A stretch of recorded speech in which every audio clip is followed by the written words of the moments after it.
Mobile ଛାଡ଼ ଏବଂ ଖୁସିର ଜୀବନ ବଞ୍ଚ ନିଜ ଉଦ୍ଭାବନକୁ ନେଇ ବହୁତ ଭାବରେ ଚିନ୍ତା ବ୍ୟକ୍ତ କଲେ ମାର୍ଟିନ୍ କୁପର।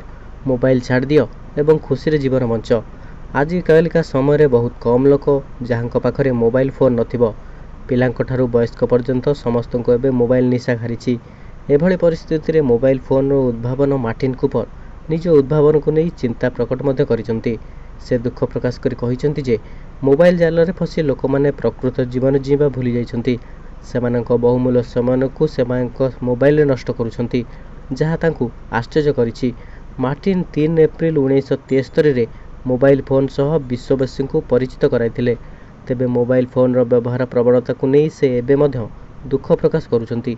ନିକଟରେ ସେ ଏକ ଟିଭି ଚ୍ୟାନେଲକୁ ସାକ୍ଷାତକାରରେ ସେ ମୋବାଇଲ ଫୋନ୍ ବ୍ୟବହାରକୁ ନେଇ ଚିନ୍ତା ପ୍ରକଟ କରି କହିଛନ୍ତି ଯେ 24 ଘଣ୍ଟାରୁ ଏବେ 20 ଘଣ୍ଟା ଲୋକେ କେବଳ ମୋବାଇଲ ଫୋନ୍ରେ ହିଁ ବ୍ୟସ୍ତ ରହୁଛନ୍ତି, ଯାହାଦ୍ୱାରା ସେ ନିଜ ପରିବାର ଏବଂ ନିଜ ସାଙ୍ଗସାଥୀଙ୍କୁ ସମୟ ଦେଉନାହାନ୍ତି। ମହିଳା ଆଙ୍କର ଜଣକ ତାଙ୍କୁ ପଚାରିଥିଲେ ଯେ ମୁଁ ଦିନକୁ 5 ଘଣ୍ଟା ମୋବାଇଲ ବ୍ୟବହାର କରେ। ଆଙ୍କରଙ୍କ ଏହି କଥାରେ ମାର୍ଟିନ୍ ଆଶ୍ଚର୍ଯ୍ୟ ହୋଇ କହିଥିଲେ ଯେ ନିଜ ଜୀବନ ତ ବଞ୍ଚନ୍ତୁ। ଏହି ସାକ୍ଷାତକାର ମାଧ୍ୟମରେ ସେ ଲୋକଙ୍କୁ ବାସ୍ତବ ଦୁନିଆରେ ବଞ୍ଚିବାକୁ ଉପଦେଶ ଦେବା ସମୟରେ ପୂର୍ବରୁ ଯେଉଁ ମୋବାଇଲ ନଥିବା ବେଳର କଥା ସେ କହିଥିଲେ। ପୂର୍ବରୁ ଯେତେବେଳେ ମୋବାଇଲ ନଥିଲା ସେତେବେଳେ ଲୋକମାନେ ଭାଇଚାରା ଏବଂ ପରସ୍ପର ପ୍ରତି ଧ୍ୟାନ ଦେଉଥିଲେ ଏବଂ ମୋବାଇଲଠାରୁ ଦୂରେଇ ରହୁଥିଲେ ଏବଂ ସମ୍ପର୍କ ପ୍ରାୟ ସାଙ୍ଗ ହିସାବରେ ଗଢ଼ି ଉଠୁଥିଲା।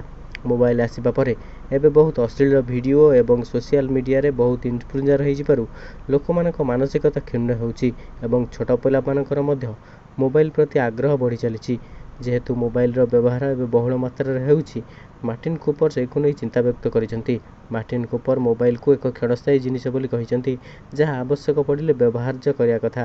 କିନ୍ତୁ ସୋସିଆଲ ମିଡ଼ିଆ ଏବଂ ଅଦର ପ୍ଲାଟଫର୍ମ ମୋବାଇଲମାନଙ୍କୁ ଏମିତି କବ୍ଜା କରି ରଖିଛନ୍ତି ଯେ ଛୋଟଠାରୁ ବୁଢ଼ା ପର୍ଯ୍ୟନ୍ତ ମୋବାଇଲର ପାଗଳ ହୋଇ ବୁଲୁଛନ୍ତି ଏବଂ ମୋବାଇଲ ପାଇଁ ସେମାନେ ଅଧିକରୁ ଅଧିକ ସମୟ ନଷ୍ଟ କରୁଛନ୍ତି।